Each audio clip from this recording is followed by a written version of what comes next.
اعوذ باللہ من الشیطان الرجیم بسم اللہ الرحمن الرحیم. یو آر لسننگ FM 98.6 اور یوٹیوب پہ آپ ہمیں دیکھتے ہیں LCCA.YouTube.com پہ. ہمارے ساتھ موجود ہوتے ہیں ہمارے موسٹ سینئر اینالسٹ سابقہ صدر لاہور چیمبر میاں شفقت علی صاحب. السلام علیکم سر, خیریت سے ہیں؟ ٹھیک ٹھاک ہیں.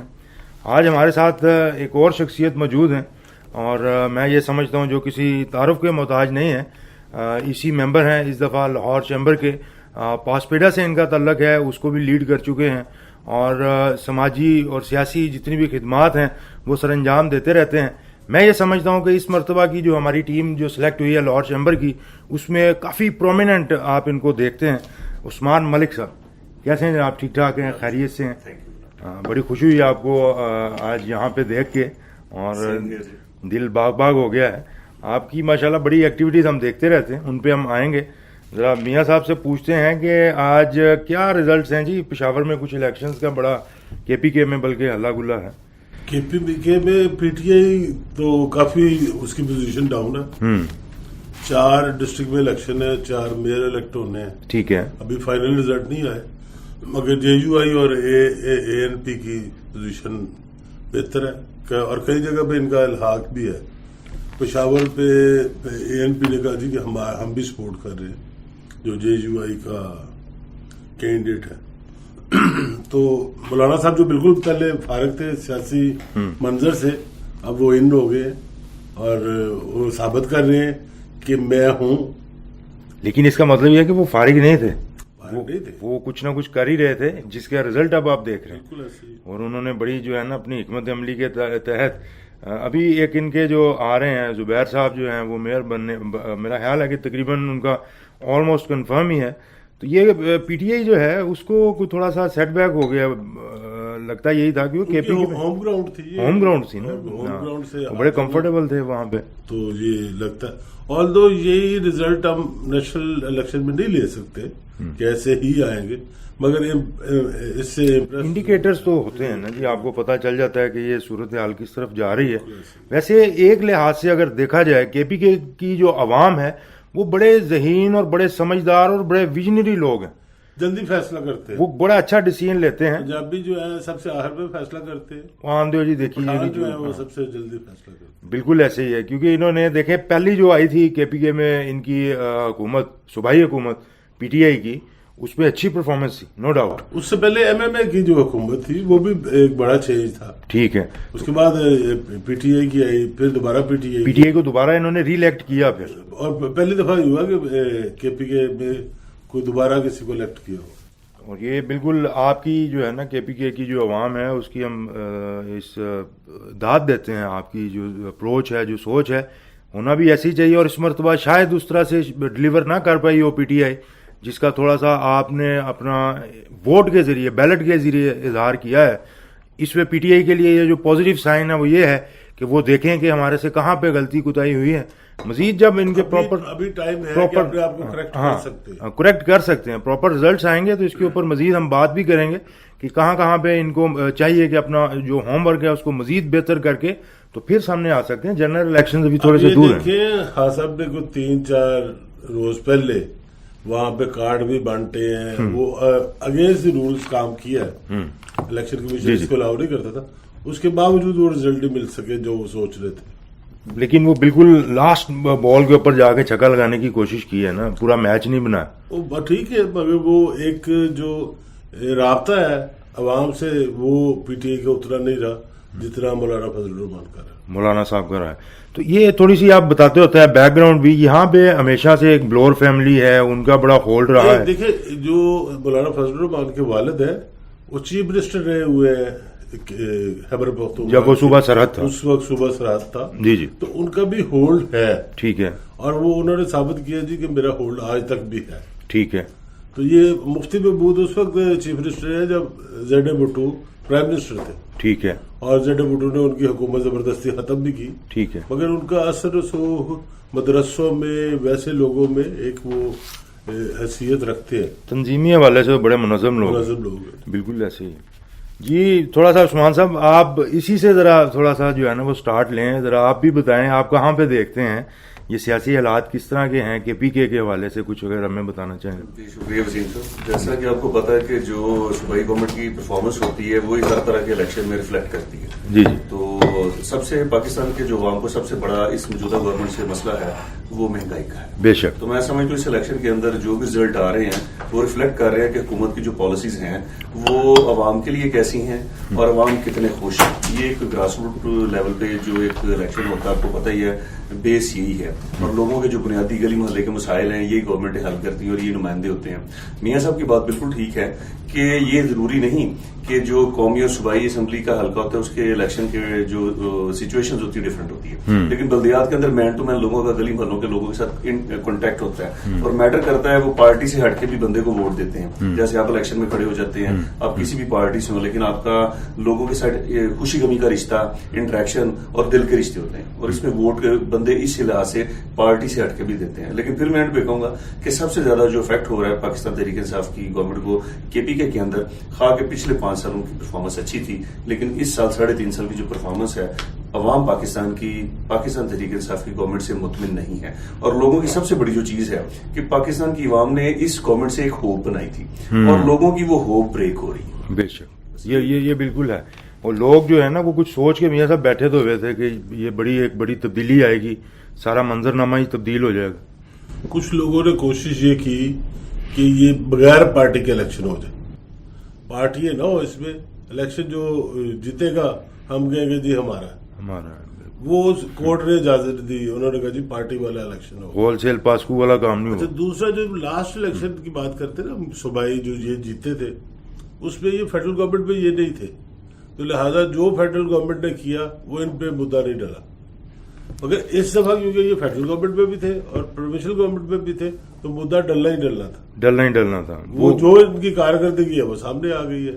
لوگ تو برداشت نہیں کر رہے, اتنے پٹرول کے پرائسز, اتنی گھی کی پرائسز, اتنی آٹے کی پرائسز اور ہر چیز, بجلی کی پرائسز دیکھ لیں, اور ایون ڈالر کی وجہ سے اور پھر ستیہ ناش ہو. بالکل ایسے ہی ہے کیونکہ یہ مہنگائی کا جو جن ہے وہ تو بوتل سے بالکل ہی باہر نکل گیا اور واپس جانے کے لیے تیار نہیں ہے. اس کو تو بڑا دیکھنا پڑے گا کہ یہ کیسے معاملات ہوں گے. یہ آگے اس کے اوپر مزید ڈسکس کرتے جائیں گے. یہاں پہ میں چھوٹا سا ایک ذکر جو ہے وہ ہمارے ایک میاں صاحب کے بڑے قریبی دوست ہیں, وہ پہلے ناظم بھی رہ چکے پشاور کے, حاجی غلام علی صاحب, ان کا ذکر کرنا ضروری سمجھتا ہوں. میں نے یہ دیکھا ہے کہ حاجی صاحب نے جو ہے نا پوری کمپین میں حصہ لیا ہے, اور اس سے پہلے بھی وہ جیسے عثمان ملک صاحب بات بتا رہے تھے کہ کوئی شادی ہے, کوئی مرنا جینا, چھوٹے سے چھوٹے لیول پہ گلی محلے میں ہم نے دیکھا ہے کہ وہ پہنچے ہیں. بالکل جی, حاجی صاحب کا بڑا ہولڈ ہے نہ صرف پشاور میں بلکہ پورے KPK میں. مخالفت, اور جو ان کی مخالفت ہے وہ بھی ڈٹ کے. وہ بلوڈ فیملی ان کی مخالفت کرتی ہے, وہ ڈٹ کے کرتی ہے. اور حاجی صاحب ایک ورکر بھی ہیں, کوئی خاندانی طور پہ وہ سیاسی خاندان سے تعلق نہیں رکھتے جیسے کہ ANP والے رکھتے ہیں, مگر وہ ایک رکھ رکھاؤ ان کا ملن ملاپ روٹ لیول پہ ان کی ورکنگ ہے. ایسے ہی ہونا چاہیے. ایک سیاسی جو لیڈر ہوتا ہے نا, اگر وہ عوامی لیڈر کا روپ دھار جائے تو وہ سونے پہ پھر سہاگا ہے. ایک ہم نے یہ دیکھا ہے کہ ایک کینڈیڈیٹ تھے, وہ جیتے بھی ہیں اور ہوائی فائرنگ کی ہے اور اپنی ہی فائرنگ سے وہ مر گئے ہیں, شہید ہو گئے. یہ ایک نہیں شہید بھی ہوئے, میں وہی کہہ رہا ہوں, بلا جہاں بھاگ ہو گئے سمجھ لے, یا مر گئے ہیں, اس دنیا سے چلے گئے. ایک چیز سمجھنے والی ہے کہ گولی جتنی تیزی سے نکلتی ہے بندوق سے اتنی ہی تیزی سے واپس آنی. یہ نیوٹن کا لا ہے. ہم یہ سمجھتے ہیں کہ گولی نکل گئی تو واپس آئے گی کہیں اور دوسرے محلے پہ چلی جائے گی. اگر آپ نے سیدھی فائرنگ کی تو آپ کے سر پہ آئے گی. یہ کسی کو احساس نہیں ہے, اور اس طرح کئی لوگ مرے ہیں, یہ اکیلے یہ نہیں مرے, اکثر ایسے ہو جاتا ہے. تو ویسے تو ہوائی فائرنگ کرنی نہیں چاہیے, بالکل صحیح بات. کسی نہ کسی نے اس سے زخمی ہونا ہے, تو یہ ان کو اب اگلے جان جا کے سمجھ آ جائے گی. چلیں, یہ ایک خوشی ان کے گھر آئی اور فل فور وہ غمی میں تبدیل ہو گئی. اللہ تعالیٰ برے وقت سے سب کو بچائے. ملک صاحب تھوڑا سا بتائیں نا کہ اب کیا آپ یہاں پہ لاہور چیمبر میں جو ایکٹیویٹیز ہیں اس کے حوالے سے کیا دیکھ رہے ہیں, معاملات کس طرف جا رہے ہیں؟ جی میں سمجھتا ہوں وسیم صاحب کہ آپ کو پتہ جس طرح 29 سال کے بعد یہ لاہور چیمبر آف کامرس کا الیکشن ان اپوز ہوا ہے, جی, تو میں اس میں سمجھتا ہوں کہ جو اپوزیشن ہے ہماری, اس نے بھی یہ دیکھا ہے کہ وہ 8-10 سال اس نے ہمارا الیکشن لڑ کے دیکھ لی ہے اور ان کو پتا ہے کہ الحمدللہ پیا فاؤنڈر الائنس کی جو روٹس ہیں وہ لوگوں کے دلوں میں ہیں, تاجروں کے دلوں میں ہیں. لاہور کی جتنی ہول سیل کی ریٹیلز کی مارکیٹ ہے وہاں پہ الائنس کی نے خدمت کی ہے اور الحمدللہ پیا فاؤنڈر الائنس کی جو لیڈرشپ ہے وہ کئی دہائیوں سے اس لاہور شہر جو پاکستان کا دل ہے اس کی خدمت کر رہی ہے. اور اسی کا اثر ہے کہ آپ دیکھ رہے ہیں کہ جس طرح لوگوں کا, تاجروں کا, مارکیٹ کے تاجر لیڈروں کا پیا فاؤنڈر الائنس کے اوپر اعتماد ہے اور جس طریقے سے ان کی سروسز جو ہم تاجروں کو دے رہے ہیں, لاہور چیمبر کا ایک ادارہ دے رہا ہے, لوگ اس کو ایڈمائر کر رہے ہیں, اس کو مان رہے ہیں. اور یہی ہے کہ اپوزیشن نے دیکھا ہے کہ بالکل ان کا مقابلہ نہیں کیا جا سکتا. انہوں نے بھی سمجھا کہ کنسنسس کے ساتھ اس پلیٹ فارم کی مل کے لیڈرشپ کے ساتھ الائنس کی بیٹھ کے جس طریقے سے تاجر برادری کی خدمت کی جا سکتی ہے, میں سمجھتا ہوں ان کو اپریشیٹ بھی کرنا چاہیے. اور ہم دعا کرتے ہیں کہ وہ آئندہ بھی سالوں میں ہمارے اس پلیٹ فارم پہ خود چل کے آئیں اور اپنی تجاویز, اپنے مشورے اور تاجر برادری کی جتنی وہ خدمت کرنا چاہتے ہیں وہ ہمیں بتائیں. ہم بھی ان کو کھلے دل سے ویلکم کہتے ہیں اور میں سمجھتا ہوں کہ پیا فاؤنڈر الائنس کی جو سروسز ہیں وہ لازوال ہیں. Very good. بالکل آپ نے بجا فرمایا ہے کہ تنقید برائے تنقید پہ جو ہے نا عمل پیرا نہیں ہونا چاہیے. الیکشن ہے, الیکشن کی حد تک وہ بھی اس دفعہ بلا مقابلہ ہی ہو گئے, لیکن یہ ہے کہ الیکشن کے بعد پھر سب کو مل جل کے اکٹھے ہو کے چلنا چاہیے. اس کا ایک اگلا مرحلہ جو ہے وہ اس پہ آپ کی موجودگی کا فائدہ اٹھاتے ہوئے میں یہ ضرور پوچھنا چاہتا ہوں. اب دیکھیں جیسے ڈالر کا ریٹ کس قدر بڑھتا چلا جا رہا ہے, ہماری جو ہے وہ ڈیویلیشن ہوتی چلی جا رہی ہے. لاہور چیمبر جو ہے وہ اس قدر فیسیلیٹیٹ کر رہا ہے لوگوں کو, وہ جیسے ہوتا ہے نا کہ کسی کلب کی اب ممبرشپ لیتے ہیں تو 5-5, 8-8, 10-10 لاکھ روپیہ دیتے ہیں اور وہاں پہ آپ کو 3-4 موٹی موٹی وہ فیسلٹیز دیتے ہیں. 15 لاکھ سے کم ممبرشپ نہیں ہے کسی کلب کی آج کی اچھے کلب. وہی میں بتا رہا ہوں کہ چلیں یہ ملتا جلتا جو ہے نا وہ بتائیں اگر. تو یہ لاہور چیمبر جو آپ کو اتنی ان گنت بے تحاشا فیسلٹیز دیتا ہے, اس کی کچھ فیس کے حوالے سے ہم یہ دیکھ رہے ہیں کہ ایک کنسنسس ڈیولپ ہوا ہے سینئر لیڈرز کے, اور یہ ہمارے پریزیڈنٹ صاحب, ایس وی پی صاحب اور وی پی صاحب نے بیٹھ کے ایک فیصلہ کیا ہے کہ اس کو پھر بھی مشاورت کے ساتھ جو ہے وہ ہم امپلیمنٹ کریں گے. آپ اس حوالے سے کیا کہتے ہیں اور کس طرح کنونس کریں گے ہمارے ممبرس کو؟ میں سمجھتا ہوں کہ پاکستان کا جس طرح یہ ایک عمارت آپ دیکھتے ہیں, اس کا ایک ڈیکورم دیکھتے ہیں, اور جس طرح کا یہ لاہور چیمبر ہے اور جو سروسز ممبرس کو دے رہا ہے, اور سب سے بڑا جو میاں سب سینئر لیڈر ہمارے بیٹھے ہیں, جی چیمبر کا کام جو ہے مین سروسز تو ایک ایکسٹرا چیز ہے ہماری. اصل میں چیمبر کا کام ہے تاجروں کے مسائل کو ایڈریس کرنا, صوبائی اور گورنمنٹ کے جو جتنے بھی محکمے ہیں ان سے حل کروانا. یہ سروسز کے لیے تو چیمبر نہیں بنا, سروسز ایک ایڈیشن چیز ہے. اصل چیز ہے کہ بزنس کمیونٹی کے جو مسائل ہیں, ریئل ایشوز ہیں انڈسٹری کے, جو ٹریڈ کے, ان کو حل کیا جائے. تو ممبرس کے لیے ہم سمجھتے ہیں کہ ممبرس کو کیونکہ روزمرہ کے معاملات میں ٹائم ویسٹ ہوتا تھا, دفاتر میں چکر لگتے تھے, کک بیک دینی پڑتی تھی, تو ہم سمجھتے ہیں کہ یہ ہم نے ایکسٹرا ایڈیشن ہمارے جتنے سابقہ پریزیڈنٹ گئے ہیں ریسنٹ پاس جو گئے ہیں ان کی بڑی سروسز ہیں, انہوں نے بے شمار کاؤنٹرز یہاں پہ 20 سے زیادہ بنائے ہیں جس میں ممبروں کو ایک فیسلٹی ہے. لیکن اصل کام جو چیمبر کا ہے, فیڈریشن کا ہے, وہ انڈسٹری کی اور ٹریڈ کے جو رکاوٹیں ہیں, جو مسائل ہیں, حکومت کے ایوانوں سے ان کو حل کروانا, ان کی تجاویز پیش کرنا اور ان کو تاجر برادری کے لیے بزنس کرنے کو پاکستان کے اندر آسان سے آسان کرنا. اور ابھی بھی میرا خیال ہے کہ کافی چیمبرز اس طرح کے ہیں میاں صاحب کہ جن سے ابھی ہماری فیس جو ہے وہ کم ہے. دیکھیں جی, میں سمجھتا ہوں سروسز کے لحاظ سے اور ممبرشپ کے لحاظ سے الحمدللہ لاہور چیمبر کو یہ اعزاز حاصل ہے. پھر اگین میں پیا فاؤنڈر الائنس کی قیادت کو سلام پیش کرتا ہوں بالکل کہ یہ اعتماد ہے لاہور کی ٹوٹل تاجر برادری کا کہ وہ ممبر بننا اعزاز سمجھتے ہیں. بالکل. اور ممبر بننے کے بعد فیس بہت مناسب ہے, بہت مناسب. جو ہمارے پریزیڈنٹ نعمان کبیر صاحب ہیں, سینئر وائس پریزیڈنٹ رحمان عزیز صاحب ہیں, وائس پریزیڈنٹ حارث عتیق صاحب ہیں, انہوں نے کنسنسس کے ساتھ ایک بولڈ فیصلہ ہے, 9 سال سے فیس نہیں بڑھی, 9 سال کے بعد صرف 700 روپیہ ایک تاجر کے لیے بہت نامینل سی رقم ہے, بالکل کچھ بھی نہیں ہے. تو اپوزیشن چونکہ اس پہ تھوڑا سا آپ کو پتہ لاہور میں تھوڑی سی میسج کر رہی ہے, سوشل میڈیا پہ چیزیں چل رہی ہیں, سیاست کرنے کی کوشش کر رہی ہے, لیکن اس سے لگتا یہ ہے کہ وہ دل سے بھی نہیں کر رہے. ویسے یہ بھی میں آپ کو بتاؤں, ان کو بھی پتہ. ایک چیز تھوڑی سی چیزیں اس پہ کلیئر کر دیتے ہیں, اپوزیشن نہیں ہے وہ قطن. میں بات کر رہا ہوں پولیٹیکل سائنس کے حوالے سے. جی. اپوزیشن وہ ہوتی ہے جو ہاؤس کے اندر ہو, چاہے وہ ایک سیٹ ہی ریپرزینٹ کر رہے ہیں. جب میں پریزیڈنٹ تھا تو میرے اس میں اپوزیشن تھی.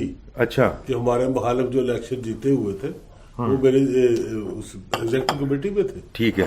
ان کو میں اپوزیشن سمجھتا ہوں جو جیت کے آئے اور میرے مخالف بیٹھے ہوں, حکومت ان کی نہ ہو. ٹھیک ہے. اب یہ کیا ہے, یہ ہمارے مخالف ہے, ہماری پارٹی کے ہیں, ممبر ہمارے چیمبر کے, یہ کوئی ڈاؤٹ نہیں. پہلے دیکھیں پریزیڈنٹ آفس میں نے فیصلہ کیا میاں نعمان کبیر صاحب کی قیادت میں کہ ہم نے یہ پیسے بڑھانے. ٹھیک ہے. پھر ایگزیکٹو کمیٹی نے یہ فیصلہ کیا کہ ہم نے یہ واقعی پیسے بڑھانے. ٹھیک ہے. اب جو کل ہونا ہے اس جنرل ہاؤس کو بلایا گیا, سارے ممبر 30,000 لوگوں کو لیٹر لکھا گیا کہ جناب یہ ہم کرنے جا رہے ہیں, آپ آ کے رائے دیں.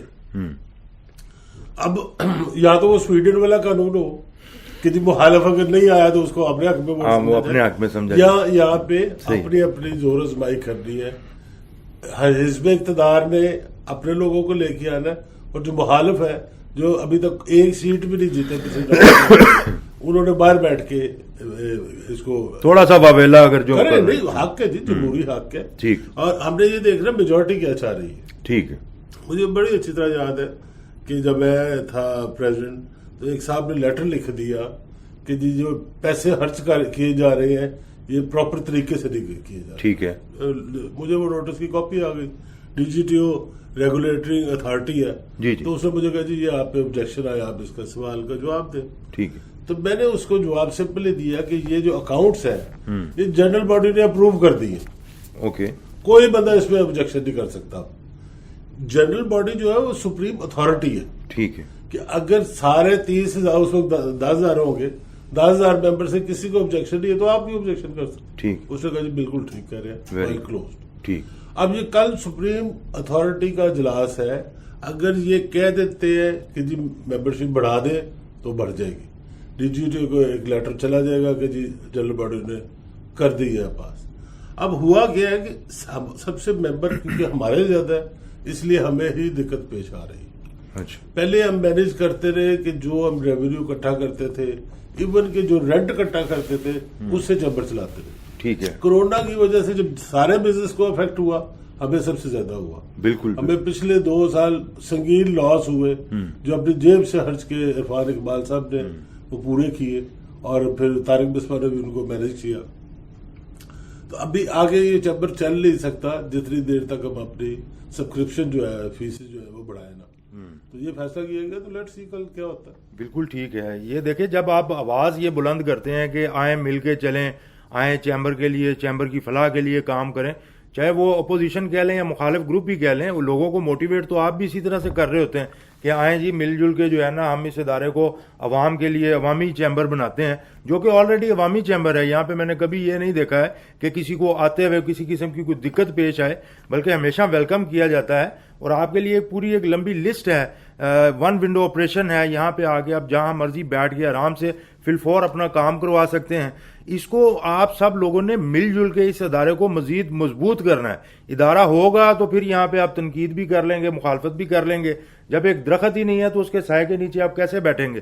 تو اس سلسلے میں نا یہ جب برین چائلڈ جو ہے یہ ممبرشپ سروسز کا, یہ ملک طاہر جوید صاحب نے پرسیو کیا تھا. انہوں نے ایک دن مجھے بلایا, انہوں نے کہا جی میں چاہتا ہوں کہ ہر ممبر ضرور وزٹ کرے چیمبر آف کامرس کو. ٹھیک ہے. کوئی ایسی اسکیم لائیں کہ جس پہ چیمبر کا ممبر اپنے دل سے چیمبر میں آئے. ٹھیک. ہم بلاتے ہیں ان کو کہ مسائل حل کرنے کے لیے. تو پھر انہوں نے کہا جی ہم یہ سروسز شروع کرتے ہیں. ٹھیک. انہوں نے شناختی کارڈ بھی اس وقت شروع ہو گیا تھا ان کے دور میں, آلدو جو پاسپورٹ ہے وہ بعد میں شروع ہوا. اور مختلف ادارے جو ہے وہ اپنے جیسے لیسکو ہے جی جی یا انکم ٹیکس والے ہیں یا سیل ٹیکس والے ہیں, ان کی تو ایک پریویو بھی آتا ہے. سب سے بڑا جو مسئلہ بڑا وہ شناختی کارڈ پہ اور پاسپورٹ پہ بنا. شناختی کارڈ والوں نے کہا جی ہم فرینچائز کھول دیتے ہیں. اس میں شناختی کارڈ بنانا کام نہیں ہوتا تھا, ایک کوئی سرٹیفکیٹ لے لینا. ان سے پھر آرگومنٹ کی گئی. جب پاسپورٹ کی باری آئی تو انہوں نے کہا جی یہ ہم بالکل نہیں کر سکتے. اچھا. یہ بالکل نہ ہے. کیونکہ مجھے اللہ تعالیٰ کا شکر ہے کہ تھوڑا سا ایکسپوجر تھا. میں نے کہا جی ہائی کورٹ میں تو آپ نے کیا ہوا ہے, لاہور ہائی کورٹ میں تو پاسپورٹ بنتے ہیں وکلا کے لیے. وہ کیسے بنتے ہیں؟ کیا وہ بڑے بلیک میلر ہیں؟ کیا وجہ کہ آپ یا ان سے ڈرتے ہیں؟ ایسا اقبال صاحب تھے, انہوں نے کہا اچھا جی وہاں پہ بنتے. میں نے کہا جی بالکل بنتے, آپ جا کے دیکھ لیں. انہوں نے پھر اس کو دیکھا, پھر انہوں نے کہا جی یہ باقی بات ٹھیک ہے, اگر وہاں پہ بنتے ہیں, اگر وکیلوں کو کوئی فیسلٹی ہے تو بزنس مین کمیونٹی کو بھی بالکل ہونی چاہیے. اور آئی ہوپ آئندہ سارے چیمبروں میں یہ بن رہے ہوں گے. ہم نے ہمیشہ لیڈ کیا ہے اور انشاءاللہ لیڈ کرتے رہیں گے. اور جیسے ہم وفاقی وزراء کو یہاں پہ بلاتے ہیں, پرائم منسٹر کو بلاتے ہیں, پریزیڈنٹ کو بلاتے ہیں, ہم اپنے ٹیبل پہ ڈسکشن کرتے ہیں. اسی طرح باقی چیمبر بھی یہ کرے گی اور ہمیں فالو کرے گی. اور مسئلہ ہے کہ بزنس کمیونٹی کو لیڈ کرنا اور ان کی رہنمائی کرنی کہ اس طرح بھی کام ہو سکتے ہیں. بالکل ایسے وہ اس طرح ہوتے ہیں. نہیں بلا شبہ میاں صاحب آپ کی بھی اس میں ہم یہ دیکھتے ہیں کہ بڑی گراں قدر خدمات ہیں اور اس کو بھی اپریشیٹ کیا جانا چاہیے. جبکہ ٹی جے ملک صاحب، طاہر جوید ملک صاحب جو ہمارے سابقہ صدر تھے، اور اس کے بعد پھر الماس حیدر صاحب آئے، عرفان اقبال شیخ صاحب آئے، پھر طارق مصباح صاحب آئے، اور اب میاں نعمان کبیر صاحب ہیں. اور مزے کی بات یہ ہے کہ یہ کنٹینیوٹی چلتی ہے. یہ بالکل جو ہے نا سب کا ایک کنسنسس ہے کہ مل جل کے ہم نے اس ادارے کو آگے لے کے چلنا ہے، تسلسل برقرار رکھیں. ایک چھوٹی سی بات ہے کہ جی فوٹوگراف اتارنے کا ہمارے پاس نہیں تھا، تو نعمان کبیر صاحب نے کہا جی یہ بھی ہم یہاں پہ شروع کر لیتے. اب دیکھیں فوٹوگراف اتارنا اگر میں کہوں نا جی چیمبر کا کام تو نہیں ہے، مگر صرف یہ دیکھا جاتا ہے کہ کس طرح چیمبر کے ممبران کو سہولت دی جا سکتی. بالکل پہلے ڈرائیونگ ٹکٹیں بھی جا کے باہر سے لینی پڑتی تھی، وہ بھی ملتی ہیں، وہ بھی اب مل جاتی ہے یہاں پہ. ہمارا کام یہ ہے، بلکہ یہ بیونڈ دی ویژن ہے ہمارے، کہ ہر وہ کام جس پہ ہمارے بزنس کمیونٹی کو پرابلم آتی ہے وہ ان ہاؤس ہو جائے، اور وہ پھر خود ہی اپنے شوق سے چیمبر میں آئے گا بھی، ملے گا بھی لوگوں سے جو ہمارے آفس میں رہے ان کے ساتھ آ کے ڈسکشن بھی کریں. دیکھیں جی فائدہ ہی فائدہ ہے اس میں. آپ بجائے کسی اور جگہ جا کے پاسپورٹ آفس جائیں، کہیں نادرا کے آفس جائیں، گھنٹوں بیٹھے رہیں، لائنوں میں انتظار کریں، یہاں پہ ایون کہ آپ کی جو امیڈیٹ فیملی ہے وہ آ کے وہ بھی فیسیلیٹیٹ ہو سکتے ہیں، اور بڑا وی آئی پی آپ کو پروٹوکول ملتا ہے اور آپ کو مزہ آتا ہے کہ واقعی یار. اور جن لوگوں نے جو اس پریکٹس سے گزر چکے ہیں وہ میرا نہیں خیال کہ آپ کسی اور جگہ جا کے اپنا کام کروائیں گے. اور ابھی نئی جتنی بھی ممبرشپس آ رہی ہیں موسٹلی ریکمنڈیشنز یہی ہوتی ہیں کسی دوست کی طرف سے، کسی بھائی کی طرف سے، یار آپ ممبر بنیں تاکہ آپ کو وہ فیسلٹیز ملنی چاہیے. یہ اکثر ہم نے دیکھا ہے کہ آپ لوگوں سے یہ پوچھ رہے ہوتے ہیں تو وہ آپ کو بتاتے ہیں کہ ہم آپ کی فیسلٹیز جتنی بھی یہاں پہ ہیں ان سے بڑے انسپائرڈ ہیں. تو اس کے اوپر ایک چھوٹی سی ابھی ایک بریک لے لیتے ہیں، بریک کے بعد آ کے مزید بات کریں گے.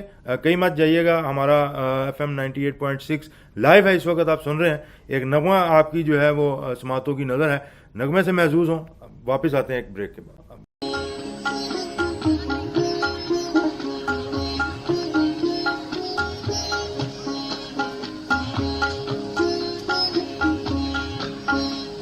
Welcome back from the break. You are listening FM 98.6. We are in conversation with most senior analyst میاں شفقت علی صاحب، اور ہمارے ساتھ آج موجود ہیں ہمارے دوست عثمان ملک صاحب جو کہ اسی ممبر ہیں لاہور چیمبر کے. میاں صاحب یہ ایک ہمارے یہاں پہ بہت بڑا ایک میں سمجھتا ہوں کہ عمران خان صاحب کے کھاتے میں یہ پڑ گیا ہے. OIC کا جو اجلاس انہوں نے یہاں پہ منعقد کروایا ہے، اس کے متعلق تھوڑی سی ذرا روشنی ڈالیں کہ کیا بیک گراؤنڈ پہ اگر ہم جائیں نا تو OIC بنی ہے، اس کا پہلا یا دوسرا اجلاس تھا جو زیڈ بٹو نے بلایا تھا. ٹھیک ہے، سارے مسلم امہ کو اکٹھا کیا. بڑی وہ بھی ایسے لاہور میں تھا، وہ میں نے وٹنس کیا ہوا ہے، آلدو میں چھوٹا سا تھا اس وقت، مگر بڑا پرجوش تھا وہ. اور اس وقت یہ دہشت گردی نہیں تھی تو عوام باہر نکلے ہوئے تھے، ہیڈ آف دی اسٹیٹ آ رہے تھے، شاہ فیصل بھی آئے، لیبیا کے کرنل قذافی بھی آئے، سارے آئے ہوئے تھے. تو یہ آلدو ہیڈ آف دی اسٹیٹ کا اجلاس نہیں ہوا، ٹھیک ہے، یہ فارن منسٹر کا اجلاس ہوا کہ ایک اویئرنیس دی جائے کہ افغانستان میں بڑا مسئلہ بنا ہوا ہے. ٹھیک ہے، اور وہ ہمارے مسلم بھائی ہیں. یہ پرٹیکولر ایک افغانستان کے اوپر ہی تھا، افغانستان پہ ہی تھا، ٹھیک ہے، کہ اس پہ مسئلے کو کیسے حل کرنا ہے. اور جو نیا ایک اختراع نکالی ہے عمران خان صاحب نے کہ یہ مین میڈ کرائسس ہے، یہ کوئی اللہ کی طرف سے آفت نہیں آئی، یہ ہم میں سے کسی نے یہ آفت افغانستان پہ نازل کی، انسانی المیہ. اور اس میں امریکہ اور ویسٹ جو ہے وہ سب سے آگے، اور اب وہ مسئلہ حل کرنے کے لیے تیار نہیں ہے. مسئلہ چھوڑ کے حسب معمول، میں کہوں گا پہلے بھی ہم کئی دفعہ کہہ چکے ہیں، حسب معمول وہ مسئلہ چھوڑ کے چلے گئے ہیں، اور اس سے سب سے زیادہ افیکٹ پاکستان کو ہو رہا. دیکھیے جی نیبر بھی ہے، اور اس میں جب ہم اسلامک فلسفی لیتے ہیں نا، 7 گھر ادھر اور 7 گھر ادھر اور 7 گھر ادھر چاروں طرف، اب یہ اس کو ایکسپینڈ کریں تو 7 ملک ادھر تو 7 ملک ادھر اور 7، یہ تو آدھی دنیا کور ہو جاتی ہے. تو یہ ہماری بھی رسپانسبلٹی ہے، ایران کی بھی رسپانسبلٹی ہے، اور جو 7 ملک پڑھلی طرف CIS کنٹریز ہیں ان کی بھی رسپانسبلٹی ہے. آلدو ان کی اکانومی بہت بڑی نہیں ہے، وہ اس کا بوجھ سسٹین نہیں کر سکتے. یہ سینٹرل ایشین اسٹیٹ چھوٹے چھوٹے ملک ہیں اور چھوٹی چھوٹی اکانومی ان کی. تو عمران خان صاحب نے اس کو اپنی رسپانسبلٹی سمجھتے ہوئے یہ اجلاس بلایا جو میں سمجھتا ہوں کامیاب رہا ہے. اس پہ سعودی عربیہ نے سب سے پہلے اناؤنس کر دیے فنڈ کے جی ہم 26.5 1 ارب ریال کی امداد. 1 ارب ریال کی سب ملے تو وہ اچھی خاصی پیسے ہیں ٹھیک ہے جس سے یہ شروع کر سکتے ہیں اپنے. بالکل. اب انہوں نے فیکٹ بتایا جی 50% جو لوگ ہیں نا افغانی ان کے پاس فوڈ کی شارٹیج ہے یا ہے ہی نہیں. تو وہ اچھی خاصی کوئی 1.5-2 کروڑ کے قریب آبادی بن جاتی ہے کہ جن جو پھر موسم بھی سر. اچھا پھر انہوں نے یہ کہا ہے کہ میری اکانومی جو پاکستان کی ہے یہ اس بوجھ کو سسٹین کرنے کے قابل ہی نہیں ہے. ٹھیک ہے. ہم کرونا میں سے بڑی مشکل سے گزرے ہیں, ہمارے اور مسائل ہیں, تو لہٰذا آئے مل کے کام کریں. ہم بھی کریں گے, یہ نہیں کہ ہم نہیں کریں گے, ہم صرف تماشا دیکھیں, ہم بھی کریں گے, مگر سارے مسلم ممالک اگر اس کو اون کریں تو ہم اس مسئلے سے نکل سکتے ہیں. تو میں سمجھتا ہوں بڑی اچھی اپروچ ہے, اس پہ سب نے ساتھ بھی دیا ہے. اور اس کے ساتھ ساتھ اس کو سیاسی طور پہ بھی استعمال کیا جائے گا. میں سمجھتا ہوں کہ ایک مسلم امہ کو اکٹھا کرنا اور ایک مسلم ملک کا مسئلہ اس کو ہم نے مل کے حل کرنا ہے. ویسٹ نے اور امریکہ نے تو سیدھے ہاتھ کھڑے کر دیے کہ جی ہم نہیں کریں گے, بلکہ نیگیٹو رول ادا کر رہے ہیں. جو $7 بلین ان کے پڑے ہوئے وہاں پہ وہ بھی نہیں دے رہے, ان کے فریز کیے ہوئے. وہ کس چکر میں فریز کیا ہے؟ بدماشی کے چکر. اچھا وہ مرے گا بدماش نہیں ہوتا, ہمیں قبضہ کر لینا, وہ مرنے کا بھی نہیں ہے, دوسری دنیا کا ویسٹ کا بدماش ہے. ویسے جو ہے وہ انسانی جو حقوق اور انسانی حقوق کی علم برداریاں, عراق پہ حملہ کرنے کو تو آج تک وہ جسٹیفائی نہیں کر سکے. میس ڈسٹرکشن کے ان کے پاس ویپن تھے بالکل, وہ جن کو وہ باقاعدہ درازوں کے اندر بھی انہوں نے تلاش کیا. اب کوئی ہے جو ان سے پوچھے کہ یہ کیا آپ نے, اتنی قتل و غارت کر دی, اتنے بندے مر گئے. اسلام تو کہتا ہے جی ایک ناحق جو ہے اس کو اگر قتل کر دیا جائے تو وہ سب نے بھگتنا, پوری انسانیت کا قتل ہو گیا. مگر وہ دیکھیں وہ تو اس چیز پہ آتے نہیں, وہ کہتے ہیں جی ہم تو اپنے بقا کی جنگ لڑ رہے ہیں. بقا کی جنگ لڑ رہی بھائی اپنے گھر میں لڑو, آپ نے عراق میں آ کے لڑ لی. اسی طرح افغانستان میں آپ نے بن لادن, جس وقت 9/11 ہوا ہے, اسامہ جو تھا وہ امریکہ کے اندر تھا, اس کو وہاں پکڑو, اس کو وہاں سے نکالا آپ نے. پھر ڈھونڈتے آپ نے کہا جی افغانستان میں آر پہ آپ نے کسی کو ایبٹ آباد میں مار کے کہا جی ہم نے مار دیا, اور لے گئے اس کی لاش اور دفنائی پتہ نہیں کہاں پہ, یعنی سمندر میں پھینک دی. وہ دیکھیں نا کوئی اس کی ملتی نہیں نا. تو جو مرضی یہ ان کی اپنی سٹوری ہے, وہ ان کی اپنی فکشن کی فلم بنائی ہے, انہوں نے وہ چلا رہے ہیں. اللہ خیر سن. یہ جب پہلے ذوالفقار علی بھٹو صاحب کے زمانے میں یہاں پہ اسلامک سمٹ ہوئی تھی, وہ جو ان کے انیشیٹو جب انہوں نے لیا اور جس چیز کو جس مسئلے کے لیے انہوں نے وہ کی تھی سمٹ, وہ کامیاب رہا. اس وقت یہ تھا کہ ایک تو ہیڈ آف اسٹیٹ کی وہ کانفرنس تھی, وہ وزراء کی نہیں تھی, اور انہوں نے جو ایجنڈے میں نہیں تھی, میں سمجھتا ہوں انہوں نے اسلامک ایک یونین ایسی بنائی کہ ہمارے پاس ویپن ہے آئل کا, ٹھیک ہے, ہم اس کو یوز کر سکتے ہیں. اور بعد میں کیا گیا, ٹھیک ہے, کہ جی آئل تو سارے ہمارے پاس ہے, ویسٹ کے پاس یا ترقی یافتہ ملکوں کے پاس نہیں ہے, ہم ان کو کسی وقت بھی ان کی کلائی میں روڑ سکتے ہیں. کیونکہ بھٹو صاحب وہاں سے ہی ایجوکیٹڈ تھے, وہ ان کی تھنکنگ کو سمجھتے تھے. یہ اسی طرح جیسے قائد اعظم بھی انگلینڈ سے پڑھے ہوئے تھے, ان کا سوچنے کا پروسیس سمجھتے تھے. اسی طرح عمران خان بھی, کیونکہ وہاں پہ زیادہ انہوں نے پڑھے ہیں اور ان میں رہے ہیں, اور وہ سوچ سمجھتے ہیں, جیسے وہ کہتے ہیں کہ ویسٹ کو بڑا سمجھ. بالکل, اس پہ کوئی ڈاؤٹ نہیں. اور ان کی ٹیم میں بھی 2-4 شخص ہیں, جیسے ہمارے گورنر صاحب ہیں, یا کئی منسٹر جو ہے وہ امریکہ سے ہی آئے ہوئے ہیں, امپورٹڈ ہیں وہ, اور مگر وہ ویسٹ کو سمجھتے ہیں کہ جی کس طرح یہ سوچتے ہیں. ان کا سوچنے کا انداز ہی اور ہے, یہ اس طرح نہیں سوچتے ہیں کہ جی کسی کی ہیلپ کرے یا یہ کرے, یہ ڈفرینٹ طریقے سے سوچتے ہیں. تو وہ یہ سارے لوگ سمجھتے تھے اور ہیں, تو اسی طریقے سے یہ ڈیل کر رہے ہیں. ٹھیک ہے. بھٹو صاحب نے جو ایک یونٹی قائم کی, پھر یہ 8-10 جو بڑے بڑے لیڈر تھے یہ بڑے قریبی دوست بن گئے. یاسر عرفات بھی تھے, قذافی بھی تھے, مصر کے بھی تھے اس میں. اور آپ یہ دیکھیں ساروں کو ہی تقریباً قتل کیا گیا. صدام حسین بھی اس میں تھے, اور سارے, اور یہ بڑے اسلامک لیڈر بنے, اور سب کو بھٹو صاحب سمیت ٹھیک ہے, اسیسینیشن تو ہوئی نا, اسیسینیشن تو ہوئی, ٹھیک ہے, اور سب کو قتل کیا گیا, اور بڑے طریقے سے امریکہ نے ان کو مار کر لیا اور ایک ایک کر کے ان کو سب کو مٹا دیا. اس مسئلے پہ جس طرف ایک ہلکا سا اشارہ میاں صاحب نے دیا ہے, دیکھیں پوری قوم کو جب یہ ایسا معاملہ ہے نا تو ہمارا یہ نہیں دیکھنا چاہیے کہ سیاسی ایفیلیشن کیا ہے. اس وقت اگر عمران خان پرائم منسٹر ہیں تو انہوں نے پوری ایک مسلم امہ کی اس کو اکٹھا کرنے کے لیے اور اس کو افغانستان کی جب بات کی ہے تو یہ ایک بڑا سنجیدہ نوعیت کا معاملہ ہے. یہ دیکھنا چاہیے کہ افغانستان کو اس نہج تک پہنچایا کس نے, پھر جب ان کی ہمدردی کی کوئی بات کرے گا تو وہ بھی ایک الٹیمیٹ ٹارگٹ ہوگا. ملک صاحب آپ کیسے اس کو دیکھتے ہیں؟ میاں صاحب نے ساری ماشاءاللہ آپ کو ڈیٹیل بتائی. میں گزارش کرتا ہوں پیچھے تھوڑا ہسٹری میں جائے نا, جی جی, تو دنیا جب سے بنی ہے نا صرف سپر پاورز کی لڑائی ہے. ٹھیک ہے, یونان سپر پاور رہا, عراق سپر پاور رہا, اس کے بعد سپر پاورز آتی رہی ہیں. یہ ہماری بدقسمتی ہے, میں سمجھتا ہوں کہ مسلم ممالک امہ جو ہے نا یہ اتفاق سے محروم رہی ہے. بھٹو صاحب نے بڑی اچھی ایفرٹ کی, اور اس دنیا کے اندر جب بھی مسلم ممالک کو اکٹھا کرنے کا کسی نے بھی بیڑا اٹھایا تو کسی نے بھی پلاننگ کی, تو میاں صاحب نے جس طرح فرمایا کہ ان کی ایک سوچ ہے. سپر پاورز ہمیشہ یہ پوری دنیا کے اندر اپنا ایک گیم کھیلتی ہیں, اور پاکستان ایک جغرافی لحاظ سے, ایک سسٹم کے لحاظ سے ایسا ملک ہے جہاں پہ مختلف سپر پاورز اپنی گیم کھیلتی ہیں. اور میں سمجھتا ہوں کہ یہ سارا جو مسلم امہ کے خلاف ہی ساری سپر پاورز کی پالیسیز ہیں جس کی وجہ سے یہ کچھ ہو رہا ہے. خان صاحب, میاں صاحب نے فرمایا جو وہاں سے قائد اعظم تھے, ذوالفقار علی بھٹو تھے, عمران خان صاحب ہیں, یہ ادھر کے سسٹم کو اور ان کی سوچ کو سمجھتے ہیں. تو یہ مسلم ممالک کے حوالے سے جو یہ کانفرنس کی گئی ہے یہ تو ایک مدد کی ہے, لیکن آپ کبھی نہیں دیکھیں گے کہ 1915 میں جو دنیا کی جنگ عظیم ہوئی اور آپ نے اس میں دیکھا کہ ترکوں کے خلاف کس طرح سارا یورپ اکٹھا ہوا اور ترک کو فتح نہ کر سکا. یہ تو ہمیشہ آپ کو پتا ہے کہ ہمارا قرآن بھی کہتا ہے کہ یہ یہود و نصارہ آپ کے دوست نہیں ہو سکتے ہیں. تو یہ تو ہم اس چیز کو کور کر لیں, دوست بنا لیں, کر لیں, یہ کبھی بھی دوست نہیں ہو سکتے ہیں. اور یہ سپر پاورز کی لڑائی ہے, میں سمجھتا ہوں نظریہ ضرورت کے تحت. اگر تھوڑا سا اور پیچھے چلے جائے, سیکنڈ ورلڈ وار اور فرسٹ ورلڈ وار سے پیچھے, تو سپر پاور مسلم ہی تھے.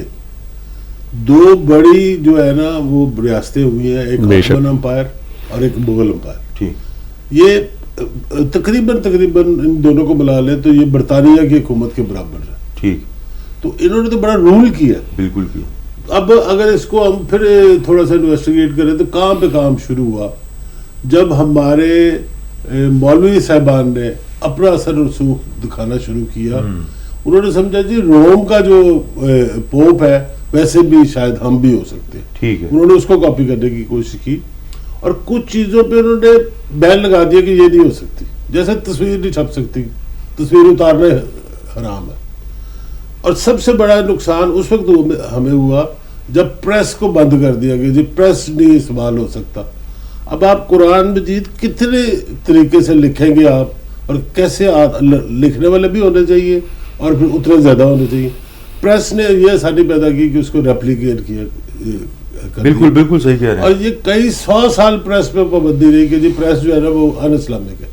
یہ چھوٹی چھوٹی چیزیں تھیں, ہم نے جو اپنی ایجادات ہیں وہ دنیا کو بتا ہی نہ سکے کہ یہ ہماری ایجادات ہے. آج بھی اگر آپ نکالیں تو بہت ساری ایجادات ہماری ہے جو ویسٹ نے اپنے نام سے بتائی کہ جی یہ ہم نے کی ہے, although ان کی نہیں تھی, پیچھے کوئی نہ کوئی مسلمان تھا. تو ہم اس وقت ایک ٹرین مس کر گئے اور آج تک ہم وہ مس کی ہوئی ہے.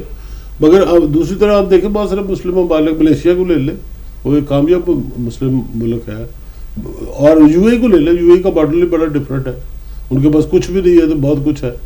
تو ہم اس پہ آ سکتے ہیں, صرف تھوڑی سی ہمیں ایک دوسرے کے ساتھ تعاون کرنے کی ضرورت. ملیشیا کی جب آپ بات کرتے ہیں تو مہاتیر محمد ایک بہت بڑے لیڈر جو ہیں وہ دنیا نے دیکھا ہے, وٹنس کیا ہے, ایک لیونگ لیجنڈ ہے. اور ان کے استاد پاکستان سے پڑھے ہوئے ہیں. مہاتیر محمد کے جو استاد ہے وہ پاکستان سے تعلیم یافتہ ہے. پاکستان تشریف بھی تو لائے تھا نا مہاتیر محمد صاحب, اس لیے اور خان صاحب کو کچھ انہوں نے وہ ڈائریکشن وغیرہ کوئی دی ہوں گی, گائیڈ تو کیا ہوگا. اس کے بعد کوئی, مگر اس کے بعد جب انہوں نے وہاں پہ کانفرنس بلائی تو خان صاحب انڈر پریشر جا ہی نہیں سکے وہاں پہ. وہ بڑا ایک سیٹ بیک, وہ ایک سیٹ بیک ہے. بالکل آپ صحیح کہہ رہے ہیں. وہی بات سپر پاورز کی آ جاتی ہے, وہی نا, وہ لیگ پولنگ ایک دوسرے کے ساتھ وہ سارے چکر. دیکھیں جی جو ہمیں بلیک میل کیا جاتا ہے ہماری اکانومی کی وجہ سے. دیکھیں آپ اور تھوڑے سے ڈیپتھ پہ جائیں, یہ ڈالر ہے کیا؟ ڈالر تو کوئی کاغذ کا ایک ٹکڑا ہے نا جو کسی نے پرنٹ کیا ہے, اس کے پیچھے سونے کے ریزرو بھی نہیں ہے.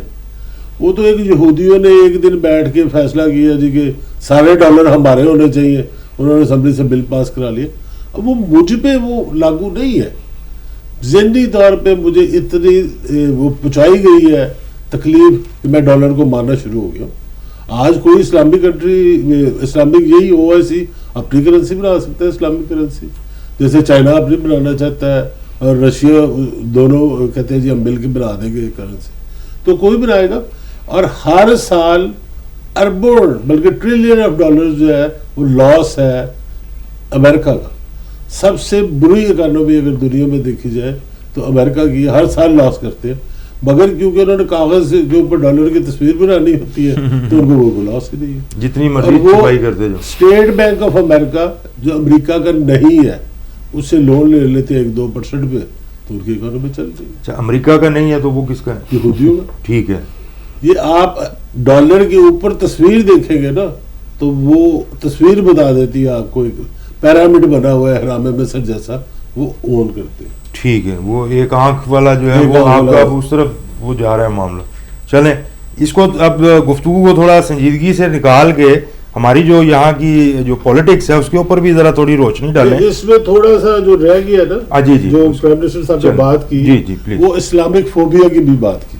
ٹھیک ہے, کہ امریکہ نے ایک کمیٹی بنا دی ہے اسلامک فوبیا کو ہینڈل کرنے کے لیے. وہ جو بل ایک پاس کروایا تھا جی امریکہ, بالکل, انہوں نے کہا جی ہم نے بھی بنا دی ہے رحمت اللہ عالمین اتھارٹی, ٹھیک ہے, جو اسلامک فوبیا کو پازیٹیولی دکھائے گی, پوری دنیا کے اسکالرز کو کانفیڈنس میں لے گے اور ہم بتائیں گے کہ اسلامک فوبیا جس کو آپ اسلامک فوبیا کہتے ہیں وہ ہے کیا. انہوں نے کہا جی پہلے یہ سمجھے کہ حضور کی شان میں گستاخی ہمیں کسی مسلمان کو برداشت نہیں. بالکل ایسے ہی, ہم اپنی جان بھی دے دیں گے, یہ نہیں ہونے دیں گے.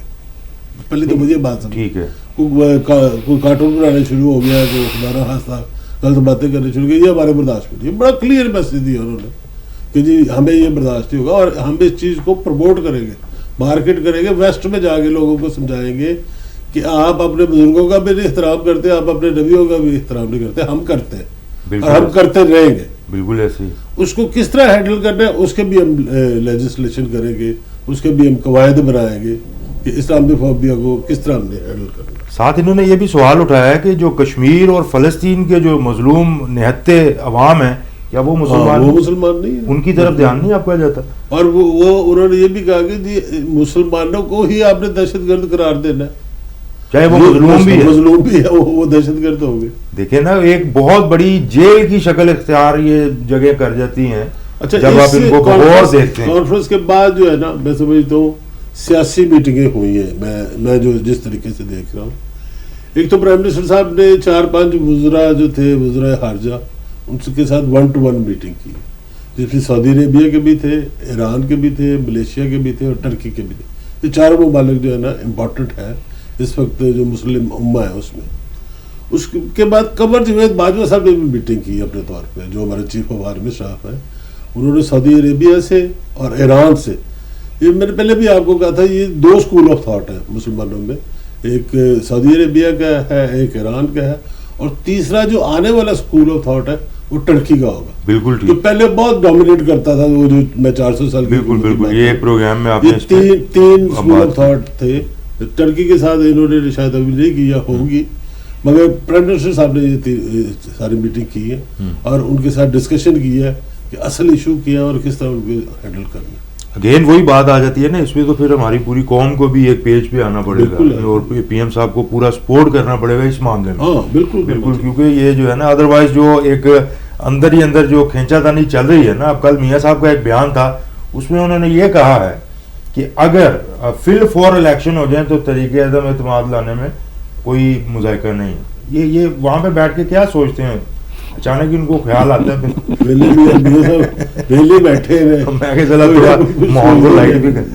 تو انہوں نے آئیڈیا نکال لیا کہ جی یہ فل فور الیکشن جنرل الیکشن کی بات کر رہے ہیں, جنرل نہیں کریں گے نا, اور کیا انہوں نے, تو پھر عدم اعتماد کہاں سے آ گئی. وہ یہ چاہ رہے ہیں, جو میں جو سمجھا میں نے, کیونکہ یہ چھوٹی سی ایک خبر دیکھی, وہ یہ سمجھتے ہیں کہ طریقے عدم اعتماد آئے, یہ جائیں, ہمارا کوئی پی ایم آئے, وہ اسمبلیاں توڑے, اس کے بعد پھر الیکشن ہو. یعنی دیکھو کیسی سوچ کے بیٹھے ملک صاحب, ایسا ممکن ہے؟ دیکھیں جی, پاکستان میں جو بدقسمتی کے ساتھ آپ کو پتا ہے کہ جب اپنی باری آتی ہے تو 5 سال پورے کرنے ہوتے ہیں, جب کسی کی باری آتی ہے تو ہم چاہتے ہیں کہ یہ باری پوری نہ کرے. لیکن ملک نہیں ترقی کر سکا. آپ کو پتا ہے جمہوری سسٹم ہمارے ادھر بہت زیادہ فلاپ ہو چکا ہے, کلیئر کٹ. ادھر صدارتی نظام جب تک نہیں آئے گا تو میں نہیں سمجھتا کہ ملک کی کوئی بہتری ہو سکے گی. جمہوریت کا بار بار وہی رونا, وہی تجربہ, وہی سیڑھی اوپر جانے والی ہے ہر سیاسی جماعت کے لیے, وہی سیڑھی نیچے آنے والی ہے.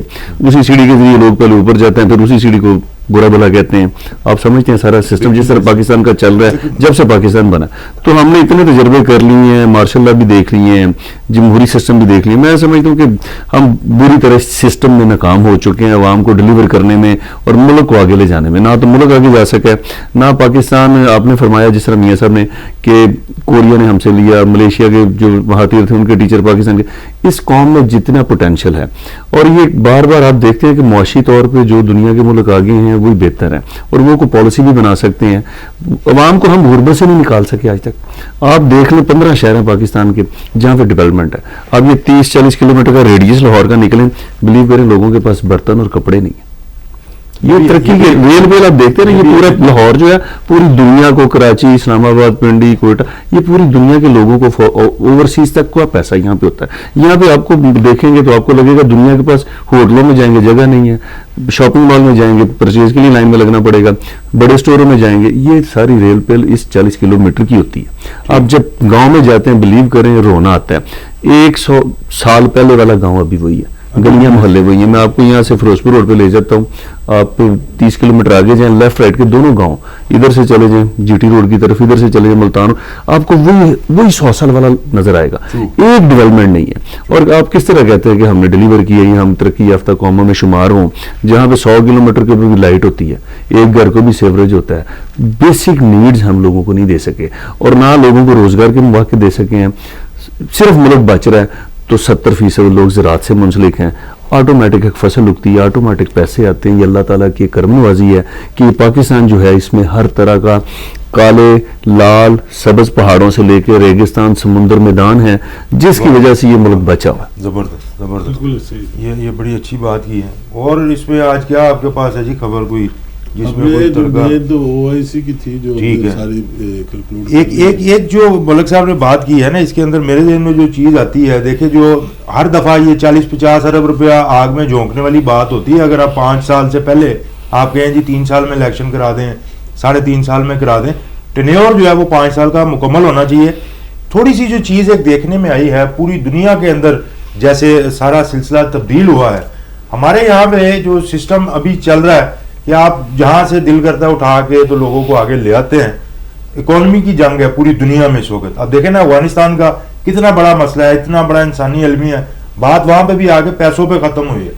کسی بھی قوم کو ابھی اگر کسی نے لیڈ کرنا ہے تو میرا یہ خیال ہے کہ تاجر جو ہے وہ سب سے بڑی اس وقت آپشن ہے, کیونکہ وہ بزنس کرنا جانتا ہے. پہلے یہ سمجھتے تھے تاجر کو پالیٹکس میں نہیں آنا چاہیے, تاجر کو اپنے کاروبار کی حد تک محدود رہنا چاہیے. لیکن اب سمجھ آ رہی ہے, پوری دنیا اس چیز کو سمجھ رہی ہے. اس کی بالکل روشن مثال اگلے دن میاں صاحب نے جیسے بتایا تھا کہ ڈونلڈ ٹرمپ کی مثال دیکھیں, ایک بزنس مین تھا اور وہ اسے کاروبار کرتے کرتے امریکہ کا پریزیڈنٹ بنا, اور کر کے بھی دکھایا کہ کیسے آپ امریکہ کے پریزیڈنٹ بن سکتے ہیں. تو میاں صاحب یہ پاکستان میں تاجر جو حضرات ہیں ان میں آپ دیکھتے ہیں اتنا پوٹینشیل ہے, کیونکہ ملک کو لے کے چلنے کے لیے, اکانومی کو آگے لے کے چلنے کے لیے, لیڈ کرنے کے لیے تو تاجر کا ذہن جو جس کو پتہ ہے پیسہ کیسے بنانا ہے وہ مائنڈ سیٹ چاہیے. بالکل ایسے ہی ہے جی. کہ مگر انفارچونیٹلی ہمارے ہاں سے جو لوگ گئے میاں نواز شریف صاحب کی شکل میں یا شہباز شریف صاحب کی شکل میں وہ چیز ڈلیور نہیں کر سکے جو وہ کر سکتے تھے. ٹھیک ہے, میں سمجھتا ہوں کہ میاں نواز شریف جو ملک کے لیے ڈلیور کر سکتے تھے وہ نہیں کر سکے, اور جو شہباز شریف ڈلیور کر سکتے تھے وہ بھی نہیں کر سکے. یہ ایک المیہ ہے جس کی وجہ سے تاجر برادری کو اس عزت دی جاتی جس کا وہ ڈیزرو کرتا ہے. بالکل ٹھیک. تو یہ ہمیں کوئی ایسے تاجر یا ایسے انڈسٹریلسٹ یا ایسے بزنس مین آگے لانے ہوں گے جو کچھ ڈلیور کر سکے. دیکھیے ہم چیمبر میں بھی بیٹھ کے ڈلیور کر رہے ہوتے ہیں, ہم فیڈریشن میں بھی بیٹھ کے ڈلیور کر رہے ہوتے ہیں, ہم ہر ایسوسیشن میں بھی بیٹھ کے ڈلیور کر رہے ہوتے ہیں. تو why not Pakistan, why not Punjab, وہ ہمیں ایک ذہنی طور پہ ہمیں یہ بتایا جاتا ہے کہ آپ اس قابل ہیں ہی نہیں, آپ یہ سیاسی کام کر ہی نہیں سکتے، اور تو وہی کام ہم اپنی بزنس کمیونٹی کے ساتھ کر رہے ہوتے ہیں. جبکہ وہ کہتے ہیں نا کہ گھر کے اندر جو کماؤ پوت ہوتا ہے وہ اس کی سب سے زیادہ عزت اسی کی ہوتی ہے، اور یہاں پہ جو ہے نا وہ گنگا بالکل الٹ بہتی ہے. جو کماؤ پوت ہوتا ہے اس کے اوپر تو وہ ٹیگ لگ جاتا ہے کہ یہ چور ہیں، یہ ٹیکس نہیں دیتے، اس کے اوپر جو ہے وہ جناب ایلیگیشن ہے. جبکہ تاجر کو جو عزت ملنی چاہیے، میں یہ سمجھتا ہوں کہ وہ صرف یہ مارکیٹس کی حد تک یا انڈسٹری کی حد تک نہیں، اب بات آگے بڑھ گئی ہے. آج مانیں یا کل مانیں، یہ آپ کو اس چیز کے اوپر آنا ہی پڑے گا کہ پاکستان کا جو محفوظ جو مستقبل ہے نا وہ تاجر لیڈرشپ کے ہاتھ میں ہے. بالکل ایسے. آپ جاپان کی ایگزامپل لے لیں نا، جاپان میں سیاسی جو اسٹرکچر ہے ٹوٹل فیل ہو گیا ہوا. صرف جو بزنس ہے بزنس کمیونٹی نے جاپان کو اٹھا کے رکھا ہوا. ٹھیک ہے.